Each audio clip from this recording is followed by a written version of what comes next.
Good afternoon and welcome to another episode 7 of Attractions and Event Industry Chat with me, technically your host, Mike Wincup from Galaxy Multi-Rides. I'm joined by a stellar panel today, focusing on family entertainment and indoor play, but touching upon more or less everything that's going on at the moment. We do need your questions, so feel free to put them in the comments section below and we'll feature you on the show. First up, I'll introduce the guys. We've got Jerry Merola, Barry Zelickson, and Kyle Allison. Take it away, guys. Jerry, do you want to introduce yourself? Let us know, for those that don't know who you are, what you do. Go for it. Well, sure, Mike. Thanks for having me. So I'm Jerry Merola. My firm, Amusement Entertainment Management, is an industry-specific consulting firm, very much focused in the indoor family entertainment segment. We've been in operation for 25 years. I feel very happy about being part of about 450 facility developments over that time period. And obviously, as from an industry participant perspective, happy if we can lend a hand in any way on this end. Fantastic. Yeah. For those that don't know Jerry and are considering or still own their own facility at the moment or are thinking of opening, then this is a guy that you need to know. And another one, Barry, who's been a customer for a long time. Barry, welcome. Hey, Mike, thanks for having me. Again, Barry Zelickson. I own a company called Big Thrill Factory. We have a couple of facilities in Minnesota. We opened our first one in 2013, and it's about a 40,000 square foot facility with indoor and outdoor activities, and we would love to reopen, but here we are talking together with everybody on this webinar. There we go. Yeah, just hanging out on a Friday, talking to your friends. I guess that's the new norm. Well, maybe not for you, Kyle. Yeah. Introduce yourself, buddy, and let us know what's been going on. Sure. Thanks, Mike. Yeah, my name's Kyle. I'm here in Oklahoma City area. We have a facility in Norman, Oklahoma, and a facility in Midwest City, Oklahoma, that we opened up in late November, right after the IAAPA show. So that's kind of unfortunate that we got open, but then we closed a few months later. So we are one of the lucky ones out there to be opening up today.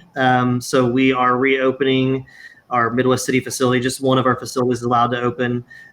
So we're excited to see what the weekend has. We're keeping our expectations low, but we are excited to get back open. Well, that leads me brilliantly on to kind of our first question of kind of trying to get a lay of the land and seeing where everybody is and what's happening locally. So I'm probably going to carry on with you, Kyle, and because you are the first. It's May 1st today, and you're in the office, it seems.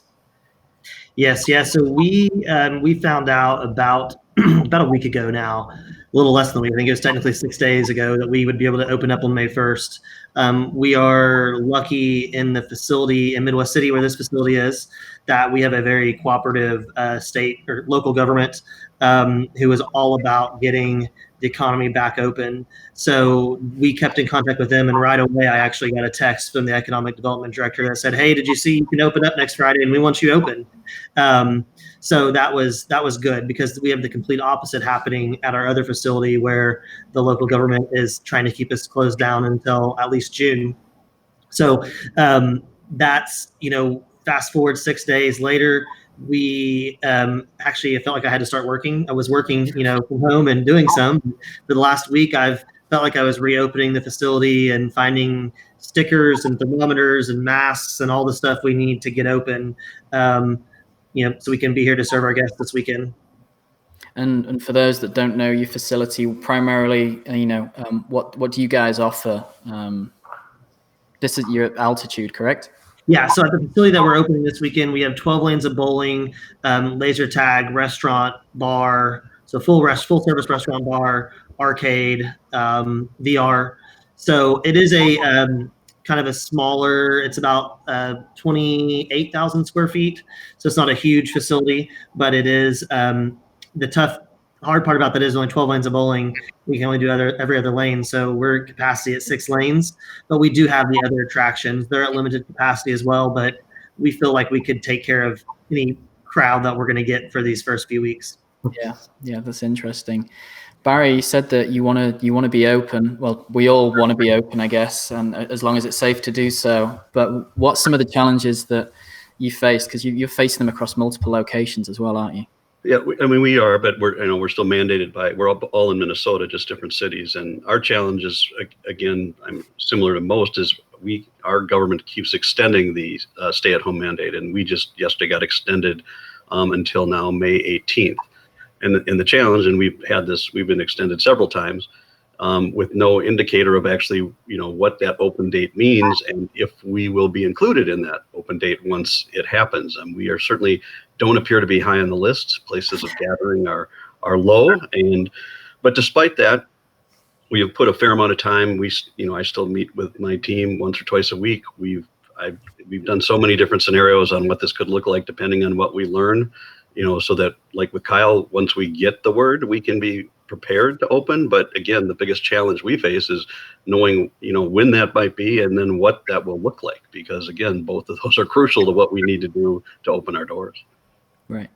And Jerry, obviously you're very well connected throughout the industry. Is what Kyle and Barry have been saying, is that pretty typical? Or have you heard any further negative or positive stories either side of that? Well, there's a lot of consistency there for sure. I mean, we tend to see it from a wider perspective. Obviously, our client base is really North America driven. So we're really catching it from every market at this point. I can say, here in the New York City area where I'm based, some of the attention really has shifted really on the health concern side of life. So for a lot of our clients that might be in this corridor, that's been a primary focus for them in the short term. For a lot of our clients in other markets, they haven't seen the impacts to be as significant. And because of that, there's a very different situation going on depending on where you are in the country.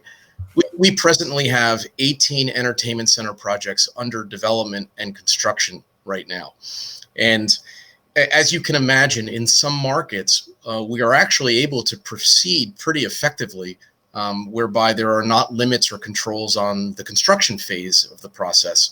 But in other markets, construction has been stopped as well, which has stymied the development of some of these facilities. As you can imagine, our role as a result is trying to navigate and manage the day-to-day issues that we're facing between everything from what used to be simple processes, such as closing a loan from the Small Business Administration, has become a very big challenge because the SBA, as we know, has been overwhelmed by the federal government's PPP program.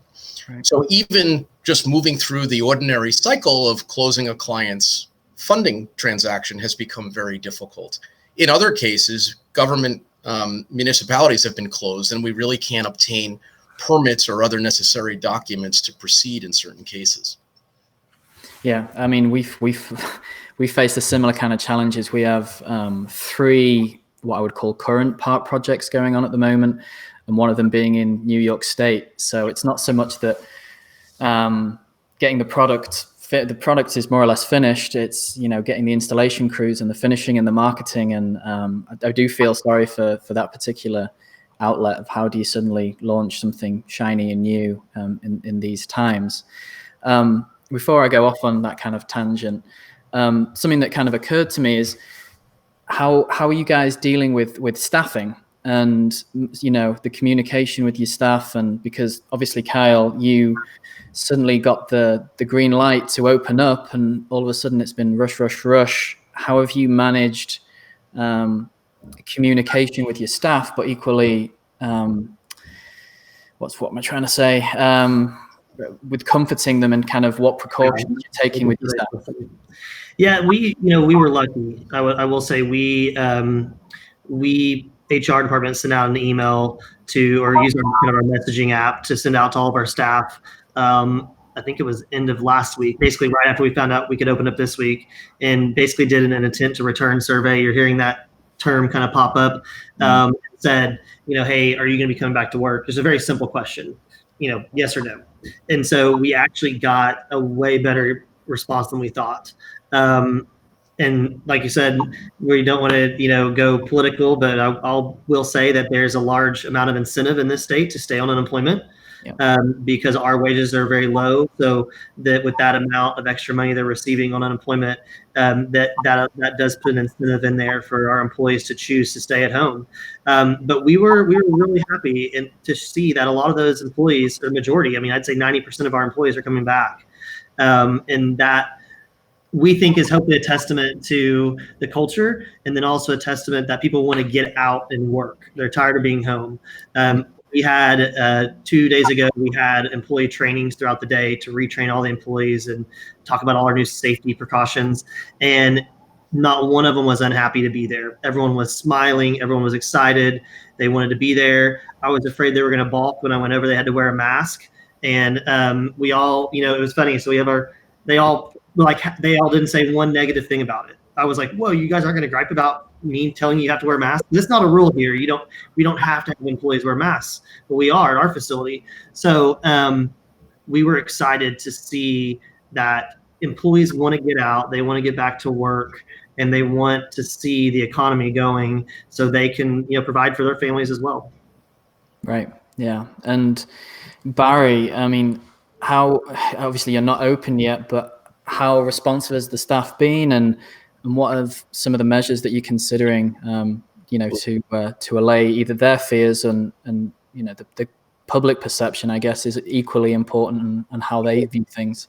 Well, it is very important how they view things. I mean, we've been very fortunate. We have a great leadership team, and we've been having calls, like I said, once or twice a week to stay updated and talk about various scenarios. From that, we also have email communication with our staff, and a special staff page we put updates on, so they can go in and check and see how we're going. And we have had, both my managers have stayed in touch with our staff, and they, again, like Kyle, they've been very interested in coming back. We have the same challenges. They are making more on unemployment than they are, now. But again, obviously that's not going to last forever.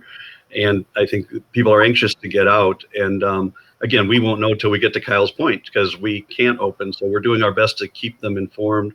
In fact, today, because again, we didn't know things were going to be extended because it was originally May 4th, we have put up an initial, outline for our employees and for our guests to talk about the things that we're looking to do and the plans that we're doing. And it's kind of it's a working document, but at least it lets them understand what our thoughts are for when we do reopen. And then we'll just keep redefining that as we get closer to knowing when that date may happen. And any, without going chapter and verse, is there any kind of highlight advice that any of our viewers could take from that? I mean, how are you managing capacity for it, as one point? So again, whatever I say today may change. It's changing on an hourly basis, isn't it? Yeah. See what happens to Kyle over the weekend. But we have decided for our scenario that we're going to try to go to a reserved time period process and limit capacity based on that. And we're designing it with a attraction play versus a play card play, and you get your choice, and it's mandatory. Everybody has to pay that comes in the facility. And how we manage those people when they come in, we've analyzed each attraction, determined how we can do proper spacing, how we can, what capacities are for each one, and how we can hopefully flow people through the facility during that time frame, yet managing to make sure they still have an enjoyable and fun time. We want to make sure, experience is still going to be everything, and we want to make sure that they have a great experience. Again, yes, Kyle mentioned with his rental business, we don't know where the event business is going to be. Oddly enough, or I should say in good fortune, we actually had inquiry for a holiday party of 70 people yesterday. So, I mean, I'm hoping that there are more like that out there, and we would manage, we would offset the time play versus the people coming in on those events as those get set up. But, it's been looking at all of our attractions, how we would operate them in procedure, how we would clean them, letting, people know, we've obviously changing our cleaning procedures, what expectations are, for temperature taking if it's needed, and wearing masks. We're obviously going to try to do more than less to fit out with, and phase in things as people get comfortable. I guess the only thing I would say is this is, what we are hoping. The people that come to our facility, are people that I think are going to be more comfortable to gather. I mean, there's a wide spectrum within the community. People that, don't want to leave their homes, and there's people that are out doing carry out and takeout. And I mean, they're all different levels, and everyone has a different feeling on where things are at. We're not here to judge people. We want people to come if they want to experience, have a good time, and we're hoping the people that do will understand we're doing everything we can to provide that, and they're there because that's what they're looking for. I don't think anyone that is at risk or is a concern is going to be coming to our facility. And I think that's where the opportunity lies, is providing it for people who are looking for that experience and providing it in a safe way that they are comfortable coming to enjoy what we're doing. Yeah, I think that's a great point, that those that know that they stand a greater risk, or on the other side of the scale, those that are just scared, and it's fine to be scared because it's, we're in a scary situation. They're going to stay away, and it's about managing those that choose to come out. So capacities naturally are going to be lower. I think that's a good thing. Well, I think do you have any tips or advice? So, I mean, from what Barry was just saying there in terms of the structured play, that's a model that works very well in kind of the trampoline park industry and some indoor play facilities. Is there any kind of advice that you could offer to any of our viewers on some basic practices? Just some tips. Well, I'll jump in for a moment. When we speak of structured play, and you are absolutely right, Mike, this has been done many times over within our industry in the past. And for some operations and facilities, it will obviously be a little bit of an adjustment in the short term. But I do believe our guests are in the same boat as we are. We all want to be out and socializing and having fun. And I think if everyone works together in that process, we can find a way to use these facilities effectively and process a lot of our guests through some scheduling and some indirect separation. And people, I think, will get accustomed to how to best handle that. Because, at the end of the day, if we really look back at what we're facing, we have the best and the brightest in the medical fields globally working on a solution for coronavirus. And I feel very confident from where I sit today that is going to take place. So I see our current day scenario as a temporary condition. If we all work together as a society to continue to be able to socialize and enjoy ourselves safely, we can move through that temporary zone. So what I'm experiencing and what our clients are experiencing after querying their regular guests is that people are willing to bend and be flexible in an effort to utilize these facilities. Let's give them that benefit of the doubt and say, hey, help us be part of the solution.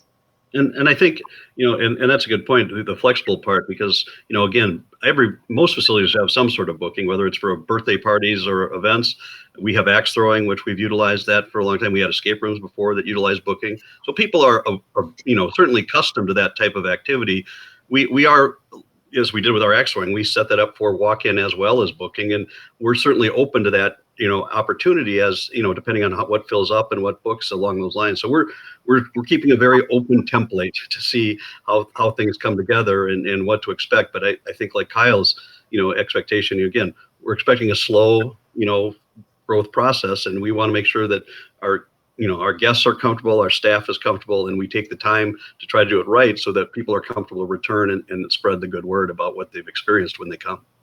Yeah, and I think that's a key point that you just finished with there, is these first few guests that are going to be coming through your door, they're going to be so crucial for the continuing lifeblood of the company, because these are the people that you need to look after, and because they are going to be your voice in the community, and seeing those pictures that people are in facilities and playing, I think is going to be really important. It's not come in on the Facebook chat, but of all people, my father has texted me a question because he doesn't have a Facebook account. And I think I know the answer, but I'm still going to ask it. Does anyone have a feel or knowledge of customer confidence in patronizing facilities once they are opening? Which I guess we're a bit too early to answer that, but ask me Monday. Ask Monday? All right, fine. Cool. Tell your dad Monday. No, I think, from what I've seen over just driving around and being out in the community over the last few days, the traffic naturally I've seen increase exponentially out the last few days. And so I think people are ready. I will say that we posted on our Facebook page, I think Wednesday, that we were going to open on today or maybe Tuesday. And I fully prepped my team that we're going to get negative feedback. You guys don't be upset when people say bad things about us that we shouldn't be opening. And we've not got one piece of negative feedback yet. So I'm going to knock on wood and hopefully that doesn't happen. But we're fully expecting people to not be happy with some of the decisions we've made. But I'm not seeing that yet. Well, and again, from other calls, I'm sure you've heard. I mean, there certainly have been other parks that have opened prior to being offered.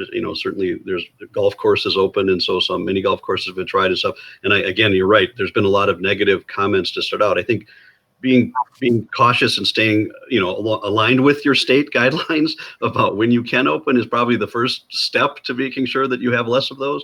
And again, hopefully I go back to what I said earlier, is that the people that do come and want to come are the ones that want to be there. And, obviously we get negative comments, no matter what you try to do, there's always some people that aren't going to be happy. You can't please everybody, but like I said, if you do all the right steps and try to do, hopefully, like Jerry said earlier, people are going to be open-minded to work with you, because again, we're doing this to provide a positive experience and with people we're enjoying prior to all this happening. Let's also consider that, society's been through a very big stress point in the last 6 weeks. And as an industry, we really have the responsibility of handling the social and entertainment needs of a society. I mean, we're the ones that ultimately have to deliver the stress reliever. It's our job as a market and as an industry, and I think we can successfully do it. I believe most guests that enter our facilities are going to be really happy that we've taken the steps that we're taking and that we're making it available for them in a very safe way. Yeah. And something to add to that, Jerry, the movie theater industry, most movie theaters are not planning on opening until, July. That's the first, I think the first scheduled major picture to release is mid-July. So none of the theaters opened up in our area, even though they could have opened up today. But they said it's not about we don't want to, it's just we don't have content to show. And most of the bigger theaters, it's too costly for them to operate just to show oldies. I think we'll see some of the smaller theaters, independents, maybe open up and show some of the old films and do some fun date night type stuff. But so, we're taking that out. So that's also an opportunity. People need somewhere to go, like you said, have fun, escape from what they've gone through the last 6 to 8 weeks. And, we're going to be some of the first people to offer that. Well, and Kyle, your points, you're valid on one thing too. There's a lot of there's less options out there right now. I mean, if you can't, sporting events, concerts, other live, summer events that would normally be going on, excuse me, aren't. They're not allowed. So people are still looking for places to do something, and if you can do it in a way that's safe and they're comfortable in there, hopefully they'll come out. I think again we're well placed as well as an industry. Compared to you talk about movie theaters. I don't know if the first thing that I'd want to do is go down and sit somewhere and watch something on a screen. I think we've all done a lot, a little bit bigger, but we've all done a lot of that. So I think we're all well placed that people have got this urge to get out and to do something that they can't do at home. And I think that's. I'm extremely confident that there's going to be this real demand and surge for wanting to get out and interact and it sounds counterintuitive, but be around people. I mean, it's going to grow in stages of confidence, but I feel like people, as an industry, we provide good times. That's effectively what we do, and I think as an industry we'll do well and continue to thrive. I've got a couple of questions coming in. The first one, I'll get rid of this banner first, is from Michael Hagen. And he says, for Kyle, what are some of the safety measures that you've put in place prior to opening? Sure, that's a great question. We have a lot of different things we've done. Also, you can check out our website. So if I forget anything, our website does have a full list. But we also kind of phased it. We're looking at phase 1, phase 2, and phase 3. So right now in phase 1, we are requiring obviously social distancing. So we have stickers all over the place and signs, 6 feet. We have gloves, hand sanitizer station in the arcade area. We've spaced out games, or if we have to turn off certain games because they're too close. We have the hand sanitizer stations throughout the facility. Guests don't have to wear a mask, but all the employees do have to wear a mask. We're also taking temperatures of all of our employees when they come to work. And if they have a temperature, then they have to go home and they can't come back to work until they've been cleared by a medical professional. In attraction wise, we have 50% capacity on most all the attractions, but actually less on laser tag. And we have every other lane on bowling, so it's 50%. VR, we already sanitize the mask after every use, so VR really hasn't changed much because we have a 4-player VR Quest arena, and you're about 6 feet apart anyways. And we were already using sanitizer wipes already on the guns and the masks, so that one's not really changed much. Bumper cars of all things, we are wiping down bumper cars after every use, the seat and the handles. That's definitely not something we did before. Jumping over to food and beverage, that area was actually a lot easier to get direction in because the restaurant associations were quick to put out guides. And so we've spaced tables 6 feet apart. The bar is pretty much going to be walk-up service only. We can have maybe 1 or 2 people sit at it, but because of distancing, all the, any food prep has to wear gloves. We had that rule before, so that's not changed a lot. And then we've taken out all the condiment containers. So there's no condiments on the tables. If you want pepper or salt, we bring it out to you in the little old school salt pepper packets. If you want ketchup and mustard, we're going to bring you the souffle cup of ketchup or mustard from the kitchen. And that's just to cut down for having to wipe down those bottles after every use. Yeah. Disposable menus, we're doing disposable menus in phase 1. So that way, after you use it, you can take it home as a souvenir and you can have your menu at home. So those are the few things we're doing. I know we have others, but I don't remember them all. But we have a document on our website that does outline what we're doing. I think everything that you've mentioned there is, with the food, it makes perfect sense that, the majority of, you'd hope that facilities were adhering to most of the guidelines anyway. But picking which attractions are open and how we interact with them, and realizing that some just don't lend themselves well to physical distancing. That's one of the biggest challenges we had was the arcade, and I think a lot of operators are going through that challenge of how are they going to do the arcade, and so we're interested to see how that goes this weekend. We just didn't have a lot of places to look for assistance on how to do it. So we're going to try it our way. And I've already talked to operators who don't agree with me, who are keeping their arcades completely shut down during the first phase. And, we'll see. We just, we'll see. Yeah. This, as we've previously mentioned, the situation's changing on a sometimes hourly basis, but what plans that we put in place today are gonna be very different on Monday. And I think that's probably what you're going to learn as well, Kyle, after being open today and the weekend, the shift in dynamics and what you're going to have to do.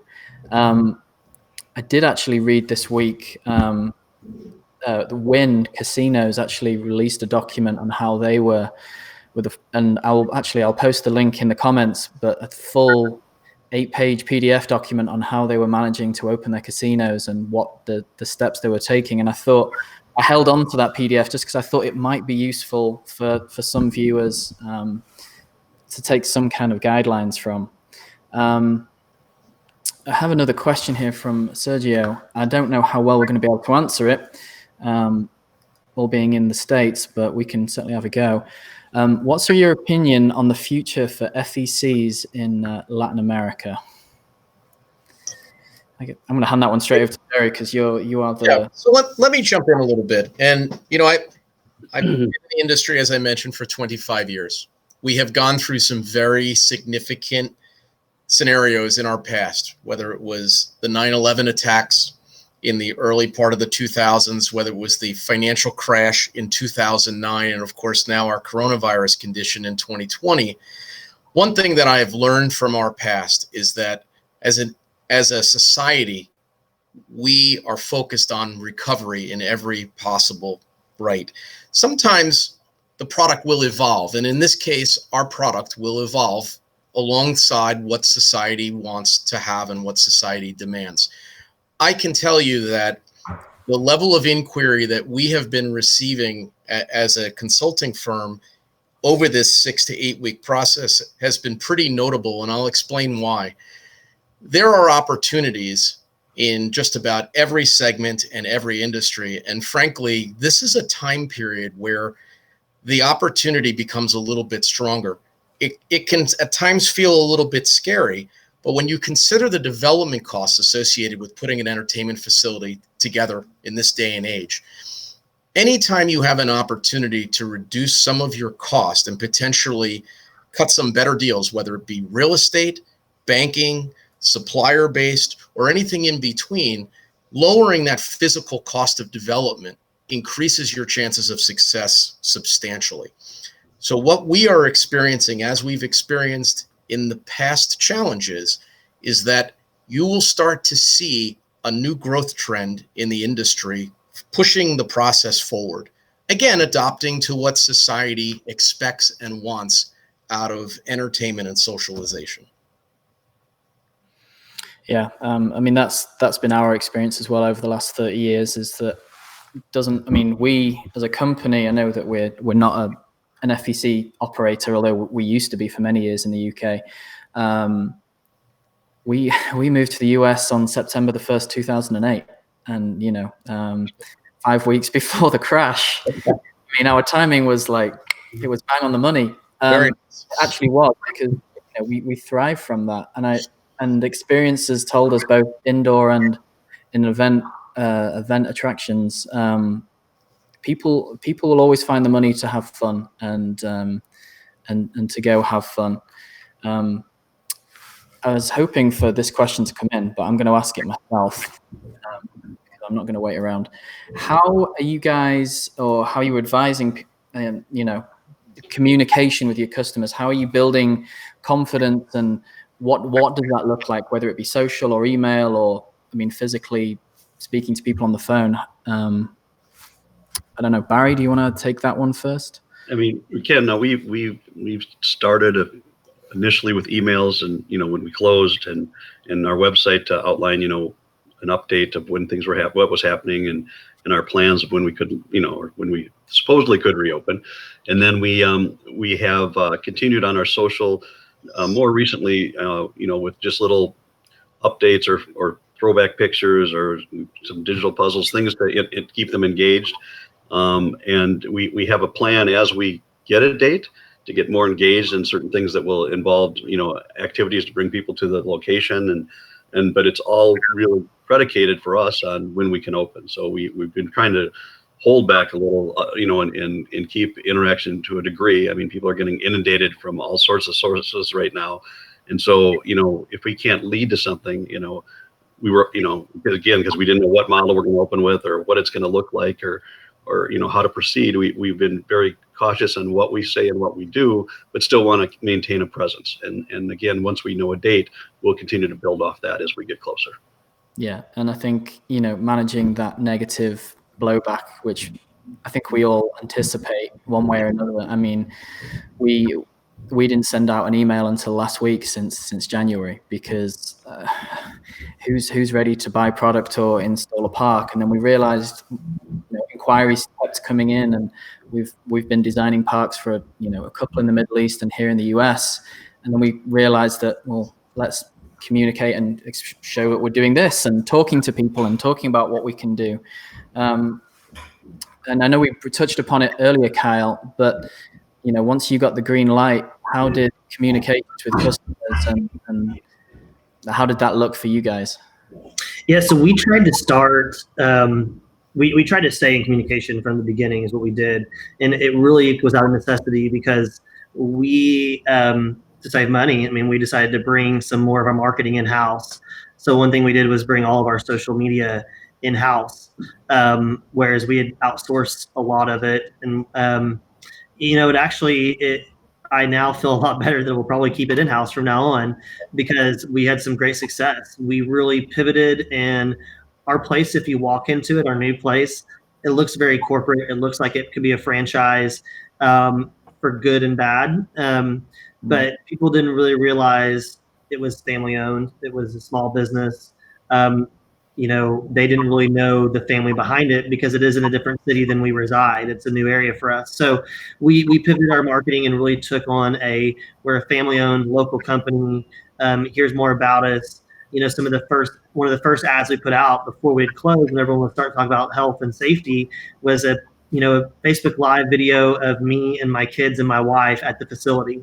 And so we pivoted and took that approach. And then almost every video we've done since that point has been either myself and my wife in it. And so that has really connected. And with people that we're a family, just like you guys, we want to provide a safe environment. And so we've kind of gone that route, and we've done a lot of community-based efforts to publicize the facility. And then so when we were ready to announce that we were opening, I did step back and I wasn't as heavy-handed with it. I was very much like, here's how we're going to open. We're going to release tomorrow, different things we're going to be doing. And the next day I posted kind of a graphic of the things we're doing, mainly because, like you said, I was afraid of the pushback we were going to get. We're not promoting birthday parties because we do feel that might push it a little bit to groups. So we're not actively promoting birthday parties right now, and I don't think we will for another couple weeks. So that's kind of how we've take a kind of a phase-in approach.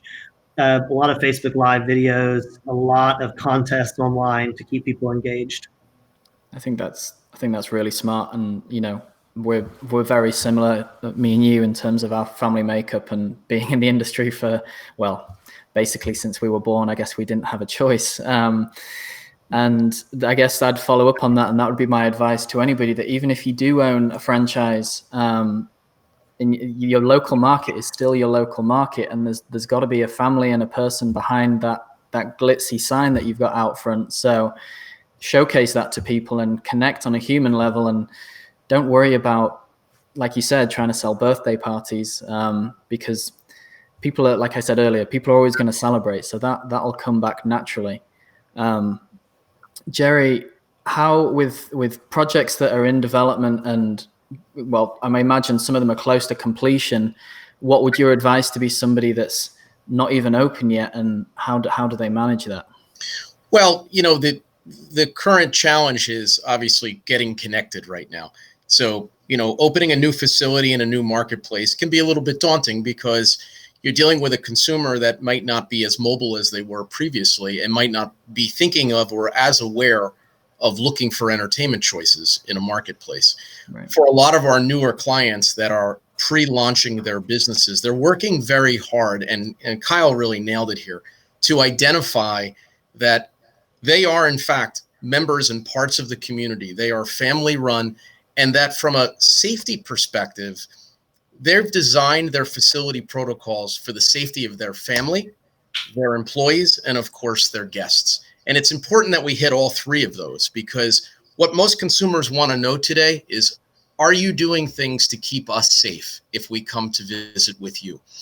Driving that point home is very important. And what I had also mentioned earlier about becoming the resource, the stress reliever for a community and for a marketplace is very, very important role for all of us. And with that in mind, that has become a very big part of the pre-launch campaign, is let us help and join with our family, with your family, to de-stress ourselves and bring ourselves back to a point of normalcy.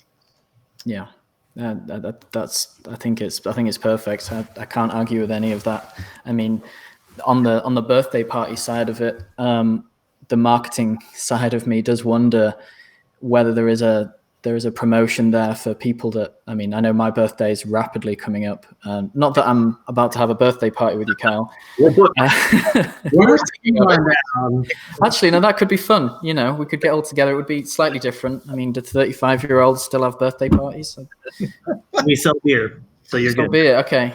If I get a little hat and cake, then maybe. But my point was that is there opportunity for those birthdays that have been missed? I mean, I know that we've seen a lot of social media stuff of people driving around neighborhoods and things like that, but we're definitely gonna, and I know, Barry, you probably have it on your list knowing how good you are at marketing, but we're definitely at some point gonna offer a quarantine birthday package or a missed birthday package, but when is the right time to release that is going to be the bigger question. And when it's time to release that, is it going to be too far past that? So that's kind of where I'm like, I have some great ideas, but I don't want to rock the boat too much yet. And I think there's a way to do that. I mean, to your point, we've talked about the belated birthday parties and all that. And, we have an event staff that's on the phones and have been for many times talking with a lot of our, field trips and regular customers and of that sort. And I think that's a way to take a light touch and with them, because they already have relationships with a lot of people, and start that with some phone calls, and you start to get a feedback. I mean, I don't, again, I think surveys are great, but I don't know that you really get a great pulse, directly what people are thinking. But once you start talking to them and getting feedback, especially ones that have come to your facility and know what the experience is, I think you can get a good read. And again, to Kyle's point, I think you got to go slow. I mean, you don't want to, you don't want to make mistakes. You want to take care. Nobody's, again, it's guesswork. No one's been down this road before.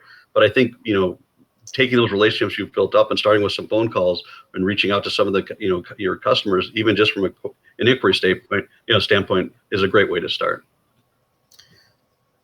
These are solid. Yeah, I think building. I would just add that, unlike perhaps some other industries, and I think of restaurateurs for a moment, we can't get that missed meal back in a restaurant, so to speak.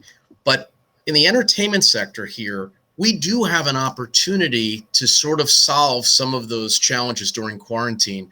And the idea of the quarantine birthday party happening at a later date, I think this is going to prove to be a very popular element to be able to not only offer as a service to complete that, which is very important, but I think it's a much needed opportunity for us to capture revenue that we thought at one time might be lost. Consider the number of graduations that are not happening here in the spring, but will likely be rescheduled to the fall or even perhaps the following spring. They will take place. These are special events. Birthday parties are equally special events. And because of that, I believe as an industry, we can recapture the lost months when they would normally occur. And Kyle, maybe you could answer this as well, but I do know from our event staff that, while there were clearly, groups that wanted their deposits back and were canceling, we did have many that were just wanted to wait and reschedule and are planning to come back, given that option that we would refund their deposit. So, it is an indicator, again, that we do offer, a service that people appreciate. And again, while they realize they can't enjoy it now, they're at least an indicator that a number of them are looking forward to it in the future. Yeah, and I would agree, Barry. I think there are people who are just pushing off their parties. One of the big challenges that we see, not really in this facility, but in our party rental business and our corporate event business, is that now everybody wants to have their event in the fall. Everyone's just saying, we're pushing it to the fall, we're pushing it to the fall. And so now our capacity in the fall is, we're going to try to shove a whole year into 3 months. It's going to be tough. I hope that we can make the same revenue in those 3 months, but I know we can't. I know it's not physically possible. So we are concerned about that too, because everyone's just saying, we'll do it in the fall. We'll do it in the fall. We'll do it in the fall. My hope is that Christmas, we can salvage Christmas 100%. I don't know if it'll be 100%, but I'm hoping that we can at least not see much disruption to all the holiday parties. I think, again, as we've talked about how softly we're approaching this, and as the confidence builds, I don't see a reason why your Christmas wouldn't be what it, the potential that it could be. From the party rental side of it, I think there's lessons to be learned there from some of the people watching as promotions for graduations and birthday parties. And if the state or the school or the establishment isn't going to do something in terms of this is when graduation is going to be, then take it upon yourself and say, do you know what we're going to do? September graduations. We're taking bookings now, and give people something to look forward to and to focus on. And I think you're right, Kyle. I think there's going to be a lot of companies that are going to be very, very busy in the fall. I hope so anyway. It all depends on what happens, and none of us know. None of us have a crystal ball, and managing that uncertainty is probably the biggest challenge that we've got here. I've just touched upon that we got a question about how do you establish customer confidence, but I think we've just kind of covered that. And then one of my local party rental companies here is offering me a birthday party apparently. So he says, I've got you, Mike, give me a call. So Corey, yeah, you know where I live ish. So I think we're at 45 minutes there, guys, unless there's anything that you really want to get across or something you think that we've missed, or I'll kind of put it out to the audience and say final call for any last minute questions. I'd be tempted to give you a call on Kyle Friday, on Monday. I don't even know what day it is. On Monday, just to see how your weekend went. I know we have, that would kind of be my parting thoughts, is that even though, yes, we are opening, anybody who else is opening or anybody has any good ideas, please share them in the industry. I think we all know there's different industry chat groups that have been started and sharing. And I think the way that we can get through this as industry is sharing the information, because, you know, like Jerry has said, everything's pretty much still shut down in the East, but, you know, here in South Central United States, everything's starting to pick up. But we just need to share with everyone, because the longer small businesses are out and not open, the hardest it's going to be on hardest hit our industry is going to take. So we got to come together and help everyone out so we can, you know, keep our industry strong. Sure do. We just got another big player in the industry, Jonas Sandler. I'm going to post this one up from Scene 75. They've just opened the world's largest family entertainment center in the outskirts of Columbus, Ohio. There, I know because we've put a bunch of our equipment in there. His question is, does that mean that your financial forecasting, you are projecting to return to revenue normalcy later this year? I don't see that. I don't mean, I'm hoping that, you know, maybe we're back like in November and December, but I definitely don't think we're going to make up the losses for sure. We have no idea, but I think that we can get some revenue back up to those monthly goals, you know, come towards the end of the year.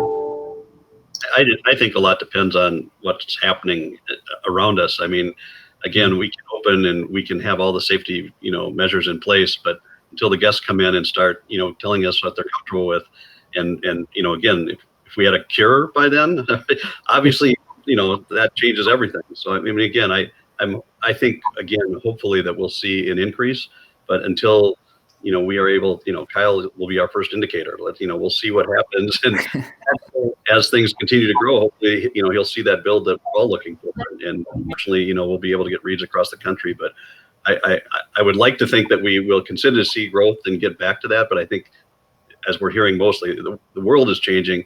So thus, I'm guessing the revenue model is going to change at the end of the day, and it's how we can manage to that will make us successful. So what we're doing is we're actually tiering the forecasting for our clients on a week-by-week basis and building future forecasts over actuals.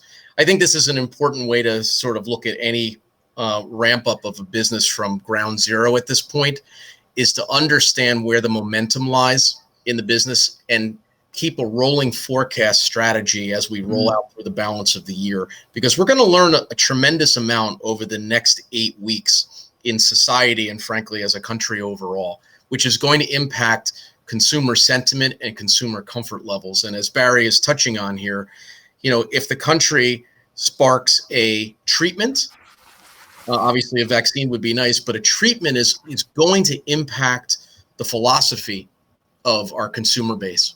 If they know they can be treated, I think it will really change their thought process on and relax their thoughts about being out of the home. Yeah, I think once we get to that stage of treatment, and certainly when we're looking in 2021 in terms of potential vaccine, is that's when whatever the new normal looks like will kind of really start to kick in, and projections will be a lot easier, because then it'll just, and I'm not comparing what's going on to the flu, but it would be, you know, it's comparable in terms of how we're treated, you know, the treatment for the virus, suddenly there's a solution to the problem, whereas at the moment we haven't got a defined solution. A couple more questions. Well, as a comment, really, I feel sorry for Corny Carney here. Opened March 1st and shut down 2 weeks later. So the way I'd suggest that what you can look at that is that you had a soft opening to learn some things, and now you can dial in your processes. And some thank yous coming in from everybody. And I thank you guys. The last kind of point that I wanted to make was after 9/11, the whole TSA thing came in, and we got, we're so conditioned now to taking off our shoes and going through screening and things like that. You can no longer see your family off at the gate. I do wonder what this new world that we're about to be reborn into when we get let outside is going to look like, and how strong the restrictions or not may be. I'm more of a positive person, and I think that with time, as Americans, I include myself because I am American with a funny accent, but as Americans, we're great at forgetting. And forgetting is maybe the wrong word, is moving on and progressing. And I think as an industry, we have a great opportunity to progress and to come out of this possibly stronger than we came into it. Final call for any questions and any comments from you guys. Is there anything that you wanted to bring up? I've got one last question. And again, my dad, I'm going to get my dad on Facebook just so he can post in the comments. And it's directed at you, Jerry. Have you got any advice for clients that were planning to invest on a new center? And what he means by that is, how do they continue to move forward? Okay, so this is a question we've actually received from a multitude of prospective developers out there. I think the best answer I can give you is, if you have a goal and an intention of developing a venue, and with that entrepreneurial spirit, take a breath first and start to look at all of the various pieces that are involved in the investment itself. There are always going to be some challenges. Right now, the challenges exist with banking, financing, and real estate. We've got to be able to work through the details of those elements. Here's the good news. It's happening in real time. I'm doing it every day from a work perspective. There are opportunities there in many cases that are actually allowing us to accelerate the timeline in developing an entertainment venue. It's a daunting decision, but I would also say that it's a daunting decision to make investments in the stock market today. The fact of the matter is here's the big question that I always ask myself. As a society, do we want to be entertained? Do we want to socialize? Is it part of our being? If it is, then the market by nature will always be there. The key is, have we ever experienced anything similar to this before? The answer is yes. There have been significant viruses that have been in society going back over decades. And the best and the brightest in the medical fields have solved all of those. We're going to solve this one as well.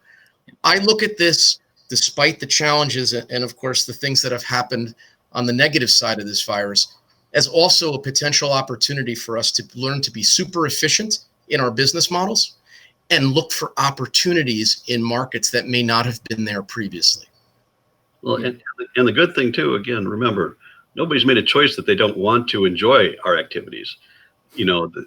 That's still out there. People want to do it. It's just making sure that we find the way for them to do it safely and get that comfortable. It's not like they made a choice that, hey, we don't like this type of entertainment anymore. So again, people are looking for it and they want it. We just have to provide it in a way that it's comfortable for them.